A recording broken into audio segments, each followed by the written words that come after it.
Rusaknya bangunan Candi Bentar di Pura Kehen akibat guncangan gempa mendapat perhatian Bupati Bangli Imadi Gianyar.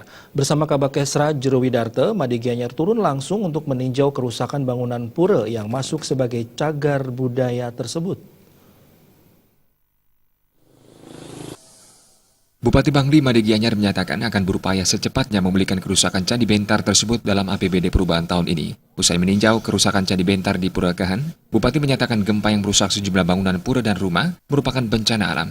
Bupati meminta masyarakatnya untuk kembali merenungkan musibah bencana alam di Bangli belakangan ini yang terjadi secara beruntun. Bencana ada di mana-mana. Setelah bencana banjir dan tanah longsor, kini terjadi gempa bumi. Bupati menyebutkan selain di Pura Kehen akibat gempa, pihaknya juga mendapat informasi kerusakan sejumlah pelinggi dan rumah di beberapa lokasi lainnya. Untuk mengetahui tingkat kerusakan yang terjadi, pihaknya mengaku telah meminta BPBD dan pihak desa untuk melakukan inventarisasi atau pendataan. Mengenai perbaikan terhadap kerusakan akibat gempa tersebut, Bupati Imadi Gianyar menyatakan hal itu tentunya harus segera dilakukan. Bila kerusakan itu terjadi pada struktur bangunan milik wargalah yang memperbaikinya secara mandiri. Apabila kerusakan terjadi pada Pura Kehen yang menjadi wewenang penuh pemerintah kabupaten, pemerintahlah yang memperbaikinya. Imadi Gianyar menyatakan pihaknya akan berupaya melakukan perbaikan terhadap kerusakan Candi Bentar di Pura Kehen secepatnya dalam APBD perubahan 2017 ini. Terlebih pada tahun depan ada rencana pelaksanaan karya agung di Pura Kehen.